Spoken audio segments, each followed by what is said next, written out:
Монголчуудын хэмжээл радио 88.3 дэлгэн дээр цугт харуулсан сонсож байгаа хэрхэм танд өдрийн мэндийг хүргэе. Улаанбаатар хотод 14 цаг 12 минут болсон байна. Радиогийн 2 дугаар студиэс хөтлөгч Заяа, хөтлөгч Цэцэг, найруулагч Од Эрдэнэр нөгөө тал нэвтрүүлгийг өргөх гэж байна. Өдрийн мэнд Заяа. Өдрийн мэнд Цэцэг. За баярлалаа. Нэвтрүүлгийн хамтран ажиллагчаар Ар Жанчуулангийн анхны ундрагаас авсан аршин хандгаатай жанчуулан хамтран ажиллана. За мөн аялалтай автомашинтай суглаад аян Голомт банк хамтран ажиллана.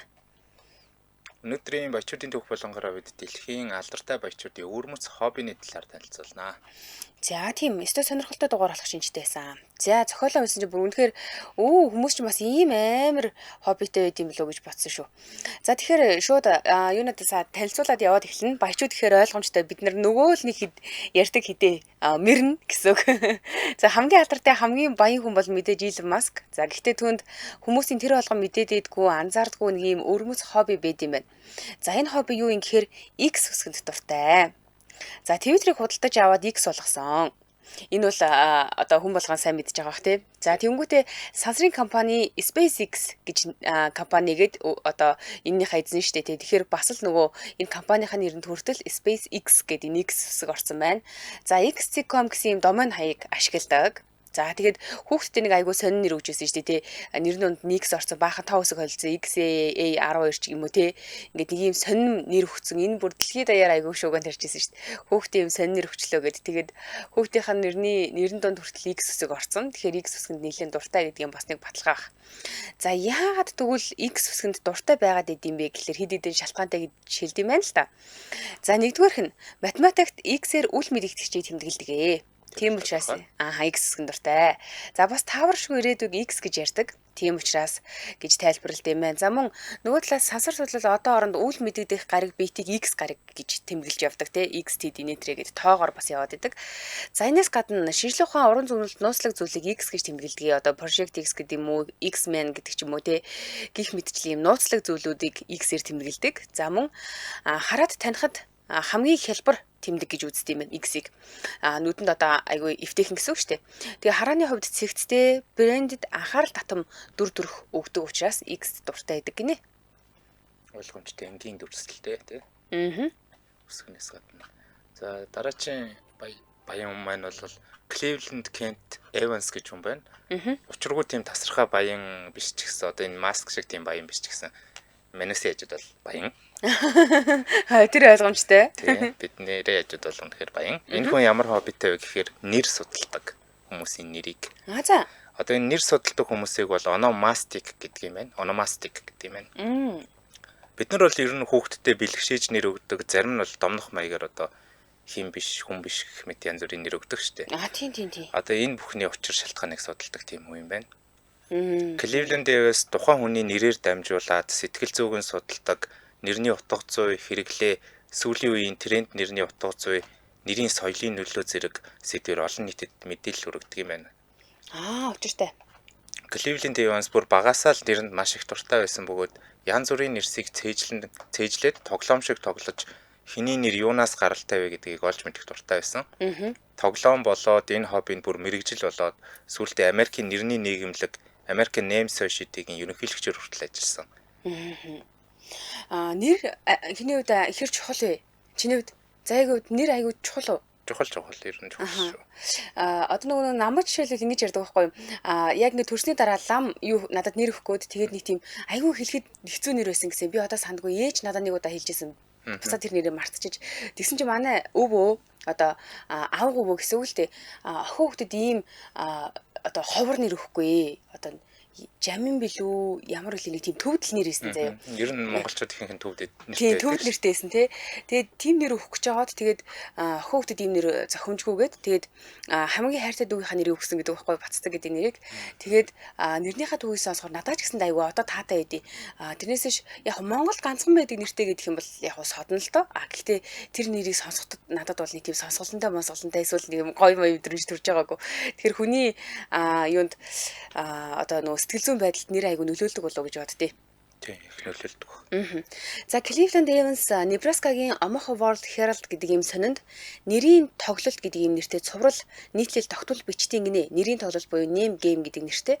Ингэхдээ тухайн үеийн хамгийн алдартай нэрс тэдгээрийн түүхэн гарал, соёлын нөлөө, кино, телевизийн нөлөөг тайлбарладаг гэж байна. Одоо жишээлбэл энэ нэр бол тэндээс ийм гаралтай, одоо араб хэлнээс гаралтай гэдэг ч юм уу тий.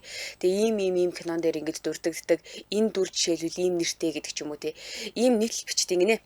За тэгсэн зөвхөн ингэж нийтлэл бичдэг нэр судалдаг шинийхээ хажуугаар сэтгэл судлалын доктор зэрэгтэй. За түүний судалгаа нь яг юу судалдаг юм гэхээр нэр хүний өөрийгөө үнэлэх байдалд яаж нөлөөлдөг вэ? Одоо жишээлбэл манай 10 жилийн охин хин гэдэг нэртэй байж байгаа төлөө. Норчмоо илүү хэм блэ? Ямар бууч үлээ нэг тийм нэртэй байж бас л төвд нэртэй байж хагаад тэрийгээ эсүү болгож сэтгүүр ингээд байхад сольсон байхгүй. Тэгээ тэрнээс хойш өөрийнх нь ярьж байгаагаар болохоор нэрээ сольсон надад бүр үнэхээр их таатай байдаг гэж яриадсан. Тэгэхээр энэ Cleveland Evans-ийн хувьд бол нэр хүний өөрийгөө үнэлэх байдалд яг яаж нөлөөлд юм бэ гэдгийг судалдаг байх нь байна. Энэс гадна хүмүүс нэрээ сольсон үед сэтгэл зүйд яг ямар өөрчлөлт гард юм бэ гэдгийг судалдаг юм судалгааны ажил хийдэг хүн гэсэн үг. За энэ нь нэр судлалыг зөвхөн хий шинжилэл биш сэтгэл судлалтай хослуулах юм өрмөц хандлага юм байна л да. За тэгээ Cleveland Evans Америк нэгдсэн улсын иргэдийн нэрсийн түүхэн жагсаалтыг судлаад янз бүрийн график чиг хандлага гаргах айгуу дуртай байдаг. Энэ түүний хобби юм гинэ. За баячуудын хобби дундаас баячууд дотроос бас айгуу сонио хоббитой хүмүүсийн нэг гэсэн үг. Тэгээд 1880 оноос хойших нийгмийн даатгалын буюу Social Security Administration гэдэг ийм одоо манайхаар бол нийгмийн даатгал гэсэн үг юм байна л да. Ийм байгууллагын нэрийн дата бүртгэлийг ашиглаад тэгээ судалгаагаа хийдэг гинэ. Ийм хоббитой хүн байна. Сонирхолтой. Хэрэгтэй л хобби юм тий. Харин сонирхолтой л юм тий. Тийм. За миний нэрийг яг дээдлийн маань ихч өгсөн Мартин амнаар төвсөн учраас Марта гэдэг нэртэй юм байна. Бадрал гарав гэж Монгол ганц нэр байна гэсэн байна. Би яг Баццэг гэж хэлэх гэж яхаа та өөрөө хэлчих юм гэсэн байна. Чиний сонсчихсан хамгийн өвөрмөц сод нэр юу байсан бэ? Харин одоо сүүлийн үед нэрнүүд айгуу нэг юм богино үедээ болсон тий. Төгөл гэдэг нэр надад айгуу гой санагдчихсэн. Тий.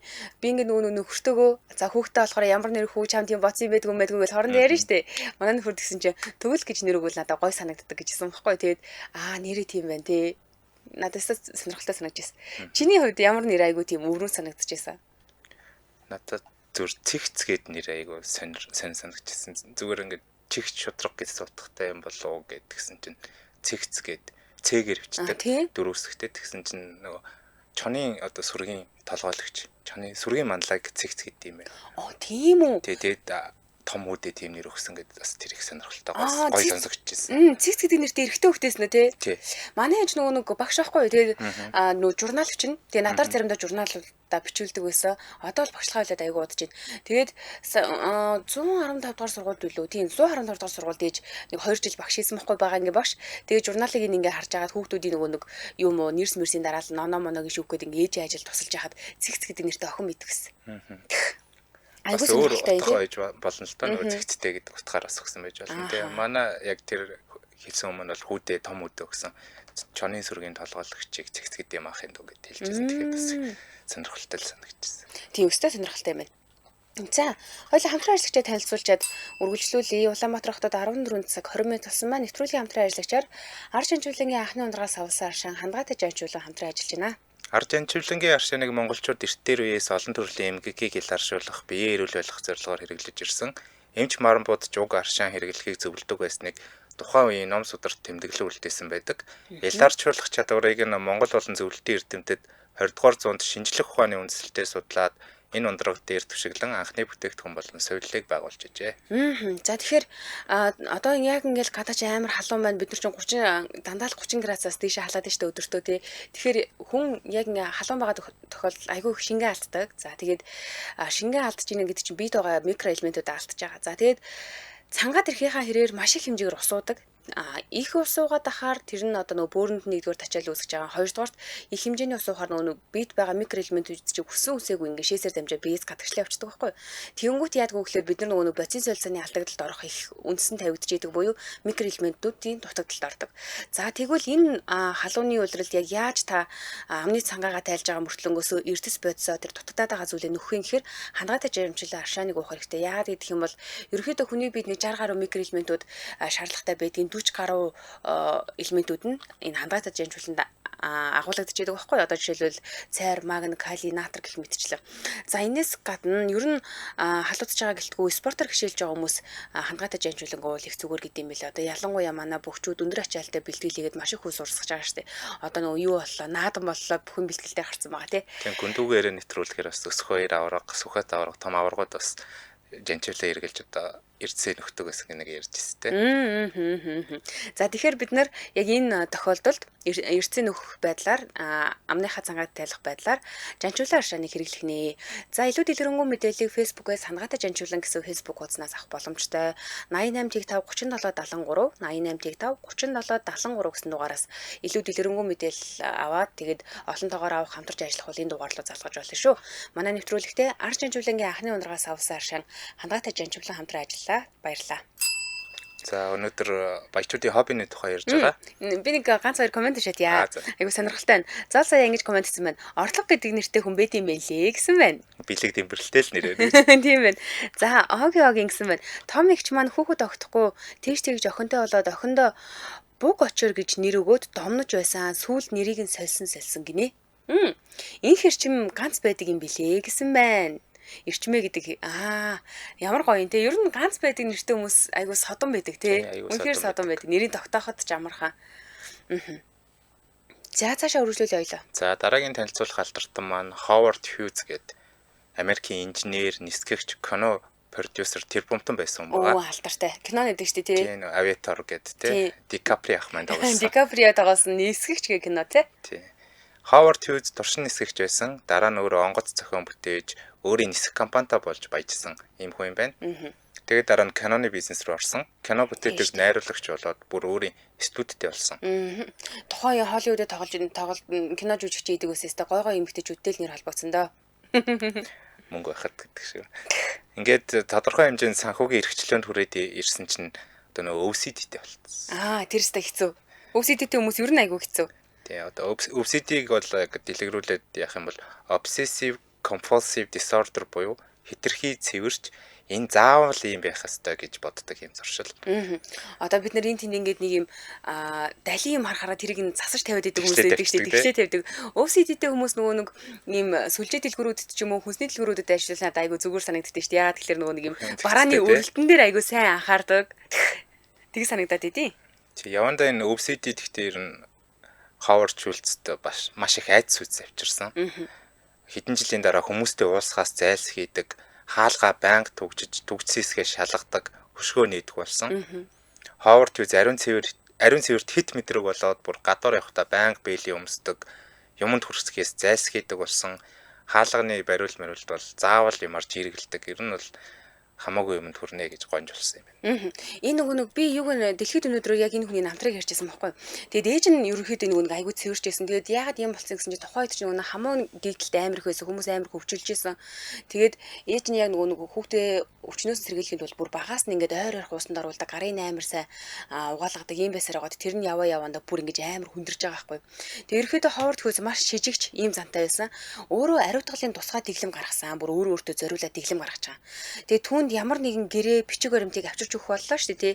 Тэгэх юм бол гадуур нь заавал олон давхар цаасанд боож авчирч өгөхийг шаарддаг гэсэн. Гэх мэтчлэн ингээд ийм тусдаа өөрийн гэсэн ийм дүрмтэй болж эхэлж байгаа байхгүй. За энэ байдал нь сэтгцэн эрүүл мэндийн асуудал болтлоо гүнзгийрээд нийгмийн амьдралыг нь хязгаарласан гэж хэлдэг. Өөрөөр хэлбэл энэ хүнийг үхэхэд нь энэ OCD-ийн аюул их нөлөөс юм аа гэж ярьдаг. За ингээд бүх хөрөнгөө орхиод зочид буудалд тусгай ариутгсан өрөөнд очиж амьдардаг байсан. Тэгээд сайн дураараа өөрийгөө бусдаас буюу нийгмээс ингээд тусгаарлсан хүн гэж хэлж болно л да. За зөвхөн тусгай цэвэрлэгээтэй ариутгсан хүнсэл иддэг байснаасаа болоод хоолны дуршилгүй болж эхэлсэн. тэжээлийн дутагдлалд орсон. За тэгээд нурууны гэмтэл гэдгээр шалтгаалаад морфинд орсон байгаа байхгүй юу? Шалтгаалаад гэдэг нь болохоор эн чинь нөгөө нэг хүссэн хүсээгүй ингээд нэг заавал ариутгсан хоол чинь тэр болгыг дээдэж чадахгүй шүү дээ. Тэгээд тэрнээсээ болоод ингээд хүнд өсөх мэдрэмж төрн тийм үү. Тэгээд өсөх мэдрэмжээ дарахын тулд нурууныхаа гэмтлэр шалтгаалаад морфинд орсон байгаа байхгүй юу? Тэгээд морфин хэрэглэчихээр чинь нөгөө нэг өсөж байгаагүй мэдрэмж нь авахгүй болчих шүү дээ. Мансарж байгаа ч тест. Тийм ер нь бол тийм. За ингээд эрүүл мэндэнд бүр нэлээд орцсон, тэжээлийн дутагдлалд орсноос шүднүүд нунаж эхэлсэн. Амар. Тэгээд арьсаа эсгэж халдвар оруулахаас бүр үхтлээ айдаг байсан байгаа. Тэгэхээр яана гэсэн үг гэхээр ерөөсөө л нөгөө ус авахлаа авахаа болцсон бүр ингээд аим шигтэй сахал үсэндээ баригдсан. Ийм хүн болсон гэсэн үг. Эсэргээрээ тэр нэг амар хүс сахал чинь бас нингийн уг нь бол их өсөр шүү дээ тий. Тэгээд 1976 онд 71 наснда нас орсон байдаг Ховард Хьюз гэдэг хүн. За үхлийн шалтгаан нь юу байсан гэхээр дутуу хоолтоос үүдэлтэй цус багтаалт бөөрийн дутагдал гэж гарсан. За өөрөөр хэлэх юм бол энэ хүн яасан байх нь үлбэрч үхсэн гэсэн үг. Тэгээд тэр бомтон хүн байж иж үлбэрч үхнэ гэхээр бүр энэ түүний өвчин бүр үнэхээр хүндэрсэн байсан илрэл байгаа шүү дээ. Супер продакт гэсэн шүү дээ. Амар. Уг нь бол яг ингээд тэр бомтон хүн чинь баян затгалан таргана л ер нь бол баян хүн гэхээр л баг одоо яг сүүлийн үед болчиход байна л та. Гэхдээ нэг хэсэг бол бид нар нөгөө нэг хоолтын талаар тийм амар сайн мэддэг багт тарган хүн гэхээр баян хүнийг л хэлдэг байсан шүү дээ. Одоо дэлхийн зарим улс орнуудад чинь ер нь бол тарган хүмүүсийг баян хүн гэж үзээд аягүй хүндлэг хандлага хүртэл байгаад байдаг шүү дээ. Тэгэхээр энэ бол яг эсрэг парадокс агааз. Тэгээд нас барахтаа 190 см өндөртэй хүн мөртлөнгөөсөө 41 кг байсан гэж бодохгүй юу? Бүр баг 2 дахинаас доош шүү дээ. Тийм тураалтаа орсон биеийн жингийн индекс нь бүр хит тураалтай гэж гарч ирсэн юм хүн байгаа байхгүй. 41 кг. Метр эртээ хүмүүсийг хэдүүлээ төсөөлөд үзье л да. Таны ойрын хувьд одоо метр эрлүүд өгч байгаа өндөртэй хүн хэн байна? Тэр хүнийг та 41 кг-тайгаар төсөөлөд үзтээ. Энэ бол бүр аимшигтай аимшигтай. Зураг өгсөн л байгаа шүү дээ. Ихэнх нь тий. Аимшигтай. Тэгэхээр ер нь бол түүний одоо энэ өвчнөөсөө болоод ийм амар замыг дуулж тэгээд өхлийнхэн шалтгаан нь түүний өвчин болсон байд юм байна. Уг нь бол айгу зөв хобби л цэвэрч байна гэдэг. Тэгээд нөгөө юмны тунг хэтрүүлэх ямар аимшигтай гэдэг яг үнэ. Тий. За дараагийн танилцуулах хүн маань монголчууд бидний бас сайн мэддэг хүн байна. Орос еврей гаралтай тэр бомтон Роман Абрамович гэж. Ерөнхийлөгч Путины хамгийн ойрын хүн гэдэг те. Ойрын хүмүүсийн нэг гэдэг. Тийм бах юм. Олигархууд гэдэг те. Олигарх. Одоо энэ хүнийг одоо манайхан бол хөл бөмбөг сонирхогчд бол маш сайн мэддэг баг. Челси. Тэгээ Лондоны алдарт Челси клубыг ер нь нэг дундаж баг байхад нь одоо дэлхийн хэмжээний маш том баг болгож дөө. Ер нь одоо Челсигийн сүүлд авсан бүхэл цом, Европын цом одоо Рома Абрамовичтай бол салшгүй холбоотой. Челсигийн фэнүүд бол Рома Абрамовичийг бол хүндэлдэг гэж бодож байна. Тийм тийм ч нөгөө яаж баясан түүхэн гэдгсэн чи ерөөсөө л нөгөө өмч өвчлөлээр баахан үйлдвэрүүд, газрын юуны нефтний үйлдвэрүүд авсан. Тэгээд гив гинт айгу хурдан баяжсан юм байлээ шүү дээ, тий. Тэгээд нөгөө хөл бөмбөг талаас нь л мэдхээс яг бизнесийн талаас сайн мэдэхгүй байна. Севнефт юу илээ нэг тийм үйлдвэртэй байж байгаа. Тэрийг 13 тэрбум доллараар илүү илээ зарсан гэдэг үлээ. Тэгж яригадаад иддэг баха. За угсаа энэ хүнийг бол хөл бөмбөг дуртай өвн тэтгэдэг энэ баг бүгд мэдэх бах. За бас дэлхийн хамгийн тансаг далбаат завинууд энэ хүнийг. За бас мөн урлагийн бүтээл цуглуулах, хурдууд, мядуу зэрэг бас ер нь бол баячуудад байдаг л тийм хобби. Гэхдээ бас нэг сонирхолтой хобби бол асар үнэтэй дарсны цуглуулгатай юм байна. Рома Абрамович одоо энэ дарсны цуглуулга нь бүр тэр бомтнуудынхаа дунд хүртэл хамгийн өндөрөөр үнэлэгддэг. Нөгөөдөл нь бүр хоох ямар гоё ингэж гайхаж шагширдаг гэхээр бид нар харуул бүр зөвхөн хаалтаар тийм л гайхалтай цуглуулгаж тарах гэдэг. Харин өглөө нэвтрүүлэг дээр хараал ухаан алдсан гэж яриадсан байхгүй юу? Эсвэл жинхэнэ зүгээр бид нар ингээд нэрнгээсээ харах юм бол зүгээр хараал ухаан алдахаар юм лээ. За ингээд Европ болон Лондон дахь орд харш завин дээрээ бүхэл бүтэн дарсны зойрнуудтай. Зойрнууд нь температурын тохируулгатай, жигшлийн хяналттай, дарс сатгалах тусгай өрөө байдаг. Зойр болгонд дарсны мэрэгчлэлт одоо сомельер гэдэг шүү дээ. Байнга ажиллаж идэг, зочдыг дарс уух үед заавал дарсны танилцуулга хийдэг. Дарсчин өрөөгөөс маш том соёл шүү дээ, тий. Тэгээд зүгээр зойр болгонд нэг хүн ингээ байж идэг гэхээр амар. Тэгэхээр сомельерүүд угаасаа маш өндөр цалинтай, маш гоё мэрэгжил юм билээ бас нэг уншиж үзчихсэн. За чанартай ховор дарс цуглуулдаг бөгөөд Францын Бордо, Бургунд, Италийн Супер Таскан, Калифорни, Напа Вали зэрэг дэлхийн шилдэг бүс нутгуудаас бүгднгээс нэрсэн гайхалтай дарснууд байд юм байна. За нэвтрүүлгийн дэмжин ажиллагчид танилцуулчаад энэ хүний хэдүүлээ хоббиг нь илүү сайхан дэлгэрүүлээд танилцъя. За нэвтрүүлгийн дэмжин ажиллагчаар Unitel дэмжин ажиллаж байгаа. Хэдүүлээ Unitel-ийн дэмжин ажил юг рекламыг сонсцгоё. За нэвтрүүлгийн дэмжийн ажигчид танилцуулчаад энэ хүний хэдүүлээ хоббиг нь илүү сайхан дэлгэрүүлээд ямар нэг юм болсон байна. За одоо. Дуудлага хадгалах үйлчлэгээ төвчүүлээд чухал дуудлагыг битгий алдаарай. Та 1455 дугаарт он гэсэн мессеж илгээх эсвэл Unitel аппликейшнаар дамжуулан дуудлага хадгалах үйлчлэгээ идэвхжүүлээрэй. За баярлалаа, нэвтрүүлгийг Unitel дэмжиж ажиллаа. Виктор Колия бичсэн байна. Комент ингэж байна. Миний эмээ одоогоор бол өвсөдтэй байжээ. 1950 онд дэндүү гэхэд арай дэндүү цэвэрч хүн байсан гэж ах トゥ нар нь ярьж байсан. Би сонсоод бүр шок болсон гинэ. Ийм үс ер нь байдаг тий. өвсөдтэй хүмүүсээр цэвэрлээ хэлгүүлэх амар тамийн ажил санагдаад идэв. Би одоо ингээд ер нь бол нэг тийм шалхуун бүртлэнгөөс жоохон сонь сони юм дээр өвсөдтэй таахгүй. Одоо жишээлбэл баримт бичиг гэдэг ч юм уу эсвэл үгсгийн алдаа гэдэг ч юм уу. Яг энэ талдаа ингээд нэг юм жоохон өвсөдтэй. Тэг хүмүүс ингээд өв форум бичсэн бахаар ингээд нэг юм сонин санагдаад идэг надад. Тийг царагдлаа сонин санагдаад идэг. Яг хаяа өөрөө санамсаргүй ч юм уу эсвэл бүр үнэхээр мэдгүй ганц нэг алдаа гаргадаг л да. Гэхдээ ихэвчлэн ер нь бол гайгүй. Тэгээд дээрэс нь яг юм өвсөдтэй хүмүүс цэвэрлэгээ их амар хэцүү. Яагаад гэхээр одоо ингээд цагаан сарыг цэвэрлэгээдэг шүү дээ. Цагаан сарыг цэвэрлэгээр ингээд гэр цэвэрлэн гэхээр одоо бүр нөгөө юм токовк гэдэг шүү дээ. Токовкийг ингээд нөгөө юм эргүүлгнүүд байдаг шүү дээ. Одоо грацинт харуулдаг гэдэг ч юм уу. Тэднийг сугалж авч гаргаж ирж агаад тэгээд тэр цааталт нь байгаа юм шоотогдож угааж мугаажиж бүр ингээд санаа амардаг тийм балаа явахгүй юу. Тэгээд ээжид үгүй загнуулдаг гэхлээр цэвэрлэгийг хурдан иж дуусгаач гэж загнуулдаг заяа. Гэтэл өвсөдтэй хүмүүс чинь яагаад ч цэвэрлэгийг хурдан их боломж байхгүй байхгүй бүр ингээд ухаас уучдаг амар төвхтэй. Нэг бодлын өөртөө амар стресстэй ийм одоо жоохон хэцүү зан л та. За үргэлжлүүлээ. Рома Абрамовичийн талаар хэдүүлээ ярьж байгаа. Тэгээд дарсны цуглуулга нь амар гэж ярьж байгаа. Ерөнхийдөө $20 сая давах үнэлгээтэй гэж байгаа. Энэ цуглуулга нь $20 сая давна. За төгрөгөөр бодоод үзье л да. Төгрөгөөр бодох юм бол энэ 70 гаруй тэрбум төгрөг болчихно. За тэгээд хамгийн үнэтэй дарсна гэсэн чинь Монгол мөнгөөр одоо нэг 700 сая төгрөг орчим буюу одоо $200 мянган хүрдэг ийм үнэтэй дарс байдаг гинэ дарснууд дотроос нь. За тэгээд доошоогоо $50 мянган, $30 мянган дарснууд байгаа. За хамгийн хямдхан дарс нь бол нэг юм. За яах вэ гэсэн хамгийн муу дарс нь бол $500 байдаг гэж шүү.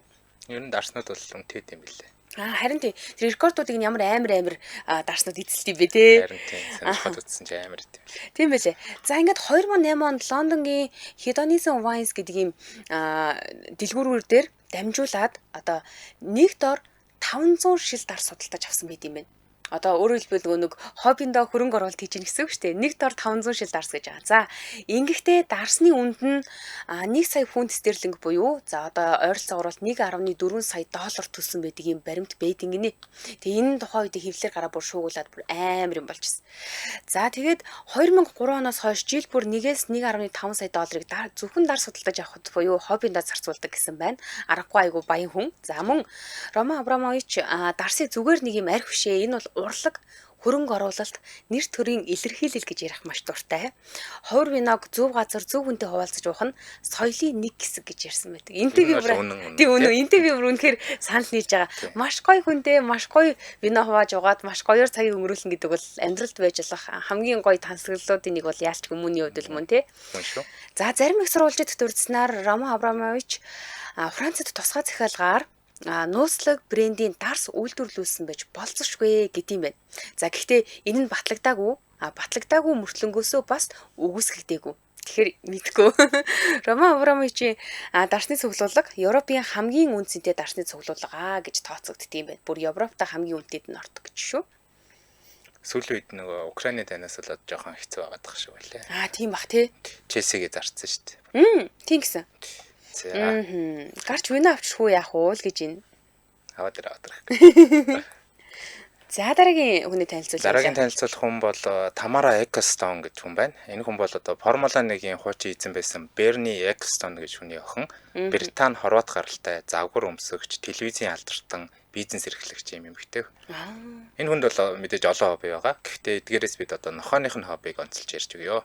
За өөрөө бол Лондонд $70 сая үнэтэй 55 өрөө орон сууцнд амьдардаг юм байна. 55 өрөө. Вау. Гэтэл энэ орон сууцнд түүний 5 нохой байгаа. Тэр 5 нохой бүгдээрэнд нь зориулсан тусдаа тансаг өрөөнүүдтэй. Энэ өрөөнүүд нь бол нөгөө зочд буудлын хамгийн үнэтэй өрөөг президент суит гэдэг шүү дээ. Тэр шиг dog suite гэдэг юм байна. Өрөөнүүдийн. За. Өрөө болгон тухайн нохоонд зориулагдсан том ор, буйдан, телевизэр, агаар цэвэршүүлэгч, гэрэлтгүүлэг, сэрүүцүүлэгчтэй. Нохонууд нь бүр хэр оргийн үнээс илүү тансаг амьдардаг гэж ойлгож болохоор байна. За тэгээд зурагтаар Тамарагийн нохооны өрөөг үзсэн хүмүүс ингэж амьдарч явахаар Тамарагийн нохоо бол дээр юм биш үү гэж айгүй хошигнжаас ярьж ирсэн юм байна. За тэгээд ингэсэн гинэ. Тамара Экстон ногттой органик шинэ хоол өгдөг. Шинэхэн хоол өгдөг. За тэгсэн чинь ерөнхийдөө нохооны зардал нь тэр нэг хоолны зардал нь айгүй өндөр гард юм байна л да. Одоо жишээлбэл нэг нохооны хоолны төс өдөрт 100-аас 150 фунт стерлинг буюу за төгрөгөөр тооцох юм бол 700 мянган төгрөг гэсэн үг. Нэг нохоо нь өдөрт 700 мянган төгрөгийн хоол иддэг байх нэ. За тэгэнгүүтээ ногтод ноолуурын дэсгэртэй хийн хөргүүртэй ийм хадгалах системтэй ийм хоолыг бүр зориулж бэлдэж өгдөг байх нь. За мөн нохоодо зориулж үс тайралт, массаж, маникюр, педикюр зэрэг юм тансаг арчилгаа хийлэгдэг гинэ. За энэ бол манай эмэгтэйчүүдийн сардаа нэг удаа ч юм уу те 2 3 сардаа нэг удаа хийлэгдэг үйлчилгээнүүд. Маникюр гэдэг нь одоо гарын хүмүүс засахыг хэлж байгаа. Педикюр гэдэг нь хөлийн хүмүүс засахыг хэлж байгаа. За тэгвэл нохоонд бол ерөөсөө л тэр нөө сарвуунуудыг засахыг хэлээд шүү дээ те. За ингэхдээ Лондонгийн Pet Spa гэдэг маш өндөр зэрэглэлийн амтны гоо сайхны салоныг гэртээ дуудаж авчираад бүр ингэж үйлчилгээг авдаг. Бүр салоныг гэртээ нүүлгэж авчирж ягаад үйлчилгээг авдаг. За гэхдээ Испаний газар зарим газрууд нь ингээд үйлчлэгээ гэрээр очиж үзүүлэх боломжгүй гэдэг юм байна л да. Тийм учраас яг тийм зарим Испаниудад бүр очиж зорж үйлчлүүлдэг. За яагаад ингэ чаан гэдгсэн чинь нөгөө үнтэй эфирийн тостой усанд оруулах ч юм уу тий арьс чивсүүлэх зэрэг ийм суурин үйлчлэгээнүүдтэй ийм Испанд очих юм бол гэртээ нүүлгээд ирчих байхгүй. Нийслэл илүү байгаа юм да. Гэртээ хажиж болохгүй. Тэгээ яалтчгүй нохоонуудаа тийш аваач тийм байх бүр эфирийн тостой усанд оруулна гэхээр энэ бол бүр үнэхээр тансагладаг байгаа. За тэгээд дээрэс нь ингэж байгаа юунууд нохоонууд нь хувийн ийм стилисттэй буюу одоо амтны стилист хийдэг хүмүүс эд юм байна л да. Тим хүмүүсээр ажиллаулдаг гэсэн. За тэр нь нохоо мууранд зориулж хувцас хийнэ, гутал хийнэ, өслөг хамтаацны загвар зохион бүтээж өгдөг юм хүмүүс байгаа байхгүй юу.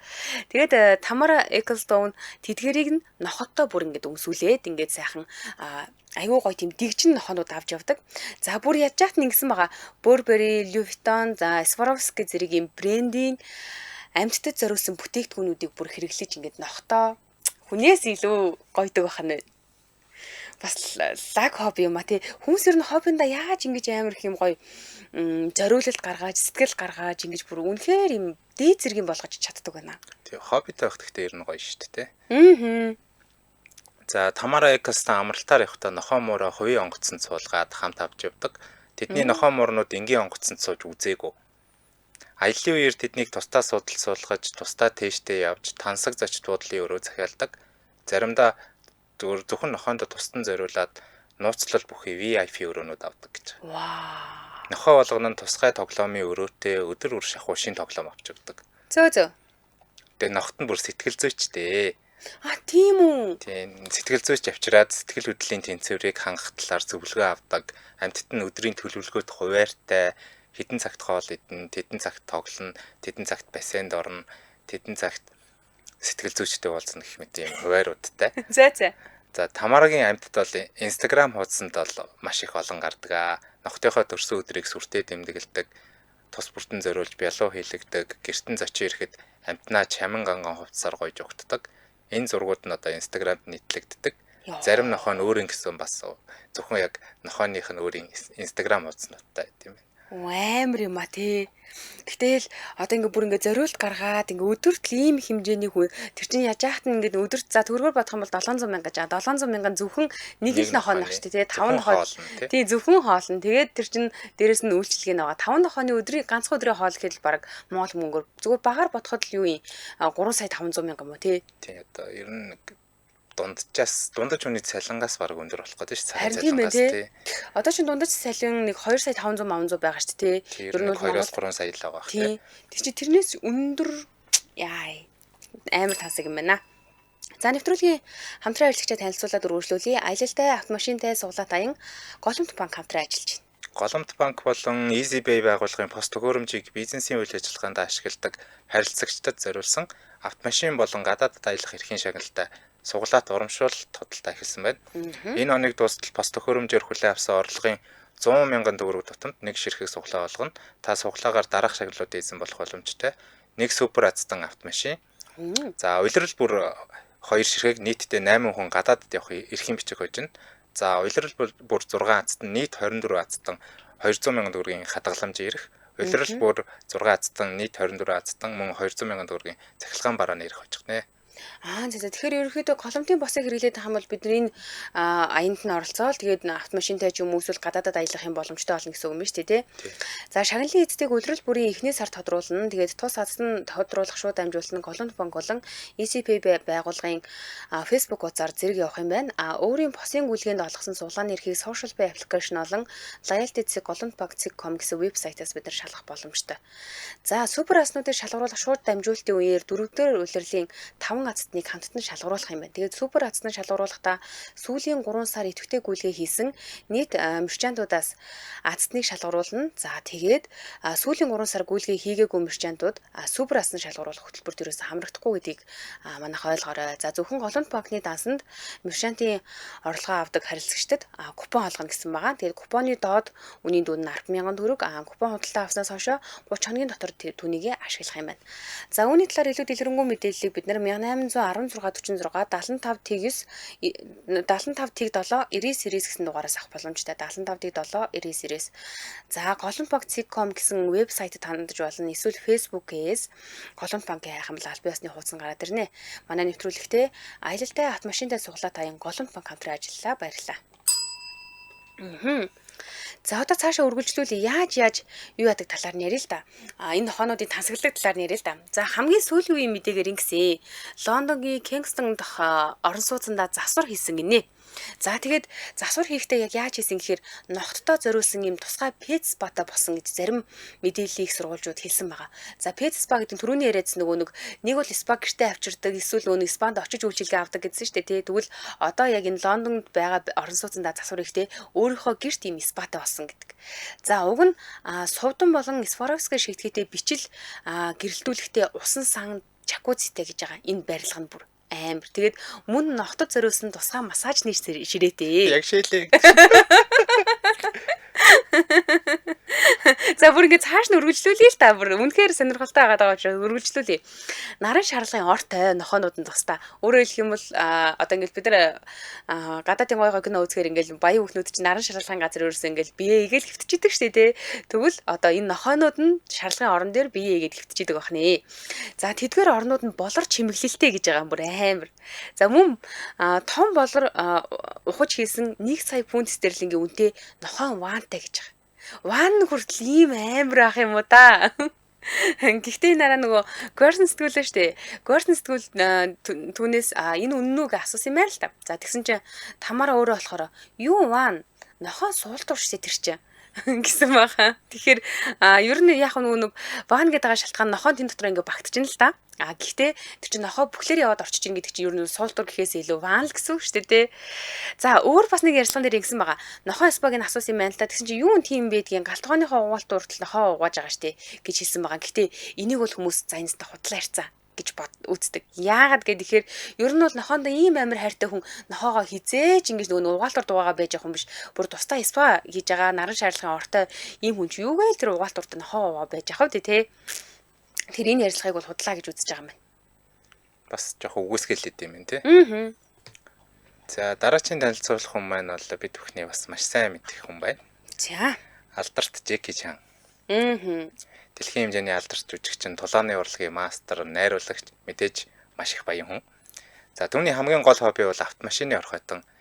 Олон жил машинд дурлаж, автуралдааны ертөнцтэй нэр холбогдож, автомашины үйлдвэрлэлд оролцож, саналаа өгдөг байсан нь нууц биш байдаг.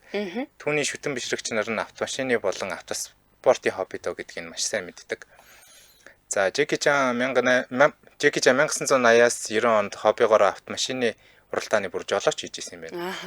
1985 оны Хонконг Бээжин ралли уралдаанд оролцож, Mitsubishi Starion Turbo гэх хоёр хаалгатай уралдааны машин унаж маш сайн үрд үзүүлсэн барайгаа дуусгасан гэдэг юм байна. Нилээ сайн жолооч гэдэг юм билээ. Тийм бах ер нь сайн тололддог кинонууд дээр ч гэсэн маш их машинтай явж байгаа харагддаг шүү дээ. Mitsubishi компани түүнийг брендийн нүүр царайгаараа сонгож хамтран ажилласнаар өөрөө ч Mitsubishi-гийн үнэнч фэм болсон. За чи гэж энэ үед бол ингэж байгаа. Олон кинонд Mitsubishi машин унаж гардаг. Тийм ээ бид нар ер нь бол одоо баг ингээд нүдэнд тасч энэ дөө. За нэгт энэ нөгөө нэг ивент итгэж компани бүтээгдэхүүн гэдэг утгаараа. За хоёрдугаар чиг өөрөө ч гэсэн үүндээ маш дуртай байдаг. Одоо жишээлбэл би хинбэ буюу Who Am I гэдэг энэ кинонд ч юм уу эсвэл Bronx хувийн хотын ангууч аянга зэрэг юм маш олон кинон дээрээ Mitsubishi брендийг түлхүү гаргаж сурталчилсан байдаг тий. За мөн кинонууд дээрээ автомашинаар хөөцөлдөх, уралдах төрслийг харуулах юм дуртай жүжигчээ. За үүнийх нь хариуд Mitsubishi яасан гэхээр Mitsubishi компани зарим загварыг түүний нэрээр нэрлсэн. За өөрөөр хэлбэл Jackie Chan Edition гэх мэтчлийн юм тусгай хувилбарууд хүртэл гаргаж өгсөн гэсэн үг. За тэгээ 2000-ад оноос хойш машин дизайн инженерчлэлтэн Jackie Chan өөрөө оролцоод Jackie Chan Edition Lancer Evo гэдэг ийм загварыг хамтарч бүр бүтээлсэн юм байна. Одоо үнэхээр сайн жолооч учраас ингээд тгийгээд шийдэлд нь оролцож исэн гэсэн үг. За түүнд ямар машин байна гэхээр ерөөхдөө Ferrari, Bentley, Lamborghini, Porsche за мөн хятадын брэндүүдийн машинууд мэдээж бүгдээрээ байгаа. Маш сайн юм жолооч. За гэхдээ тэр машинуудаа цуглуулгатай ер нь бол гол биш. Жолоодох нь айгүй гоё гэж өөрөө хэлдэг. Тэгээд би техникт уралдаанд дуртай гэж олон удаа ярьслага нэрээ хэлсэн мэдэг. За дараагийн танилцуулах хүн бол бас л бидний маш сайн мэддэг физикийн сууд ухаантан Альберт Эйнштейн байна. За мэдээж Эйнштейн тэр бумтан байгаагүй ч гэсэн саятны хэмжээнд хангалуун сайхан амьдардаг байсан. Тийм болохоор баячуудын жагсаалтанд бас оруулах бүрэн боломжтой. За яг гол ярих гээд байгаа хобби нь бол Эйнштейн улаан хийлчин байсан. Ээж Паулина Эйнштейн төгөлдөр орж байсан болохоор сонгодог хөгжмийн боловсралтай болохыг хүсээд одоо 6 настай байхад нь ээж нь хийл тоглохыг хийлийн сургалтанд бүртгүүлээд хийл тоглож эхэлсэн байгаа. Эхэндээ бол хөгжмийн хичээлдээ дургүй байсан ч гэсэн 13 настайдаа Моцартын хийлийн сонатыг сонсож байхдаа өөрт нь маш их таалагдаад яг чин сэтгэлээсээ хөгжмөдөө дурлаж эхэлсэн юм байна. Альберт Эйнштейн миний амьдралын хамгийн их баяр баясгалан миний хийлээс ирсэн гэдгийг би мэднэ. Миний хувьд хөгжим тоглохгүй амьдралыг төсөөлшгүй би хөгжимд мөрөөдлөөр амьдардаг гэж хэлж байсан юм байна. Бид нар Альберт Эйнштейнийг бодохдоо за яг би өмнө хийлэн дуртайсан гэж бодож байна. Гэхдээ саяны хэлсэн үгнүүд нь бүр үнэхээр надад хүч нэмлээ л дээ. Миний амьдралын хамгийн их баяр баясгалан миний хийлээс ирсэн гэдгийг би мэднэ гэдэг чинь бүр үнэхээр өөрөө хүлээн зөвшөөрсөн хүний хандлага байгаа шүү дээ, тий. Сонирхолтой. За хөгжим тоглохын түүнд яг ямар мэдрэмжийг төрүүлдэг байсан гэхээр стрессийн мэдээж айгуу сайн тайлж өгдөг байсан. Сэтгэлээ төвлөрүүлэхэд нь оюун санаагаа чөлөөлөх юм маш чухал арга байсан гэж ингэж тайлбарладаг өөрөө. За Альберт Эйнштейн, Wolfgang Amadeus Mozart, Johann Sebastian Bach, за мөн Людвиг van Beethoven зэрэг юм маш алдартай хүмүүсийг шүтдэг байсан, бүтээлүүдийг нэлээд хайрладаг байсан. За мөн өөрөө хийлээр ямар ч хөгжмийн нотыг нь хараад тэгээд ингээд шууд тоглож чаддаг байсан гэдэг. Тэгэхээр бас дайггүй хөгжимч. Дахиад бас төгөлдөр урж тоглож чаддаг гэсэн гинэ. Ээж нь төгөлдөр урж байсан учраас. Тийм. За Эйнштейн хөгжим тоглох үедээ математик физикээс ингээд хөндөрөөд дотоод сэтгэл мэдрэмжээ хөгжмийн хэлээр илэрхийлдэг байсан гэж үздэг. Тэгээд Эйнштейн хөгжмийн хоббитой байснаар хүмүүс түүнийг зөвхөн шижлүү ухаан ярьдаг галзуу эрдэмтэн гэхээс илүүтэйгээр энэ хүн чинь бас юм амьд мэдрэмжтэй уран сэтгэгч гэж ойлгож дүгндэг болсон гинэ. За мөн хөгжмийн салбарын олон уран бүтээлч түүнд гүн хүндэтгэлтэй ханддаг байлаа. Альберт Эйнштейний тоглож байсан өөрийнх нь хэл 2018 онд Нью-Йоркод болсон дуудлага худалдаагаар $516,500 хүрч зарагдсан байдаг юм байна. Энэ өстө үнэхээр сайн зүйлийг худалдаж авсан байна тий. Одоо энэ чинь ингээл жил ирэх тусмал үнд ороод яваад шүү дээ. Альберт Эйнштейн хийл хөгжим бол сэтгэл оюуны чөлөөлөлд гүн мэдрэмжээ илэрхийлэх хэл байсан гэж юу нь судлаачид дүгнэдэг. Тэгээд түүний физикийн сууд санаанууд нь ч гэсэндээ магадгүй тэр хөгжмийн нөлөөлгөөр үүсэж бий болсон байж магадгүй ч гэж бас нэг талаас тайлбарладаг гинэ. За ийм хоббитой хүн байсан байна. Энэ түрээд нэвтрүүлгийн өндөрлөх цаг болсон байна. Манай нэвтрүүлэгтээ Ар Жанжуулангийн анхны ундрагаас авсан аршин хандгаатай жанжуулан хамтран ажилласан. За мөн аялалтай автомашинтай суглаад аян Колумб банк хамтран ажилласан баярлалаа. Сонсогчдоо үргэлжлүүлээд 15 цагаас радио мэдээг өглөө сонсоорой. 15 цаг 10 минутаас элдвш би нэвтрүүлгээрээ хэдүүлээ эргээд уулзцгаая. За баярлалаа. Баярлалаа. За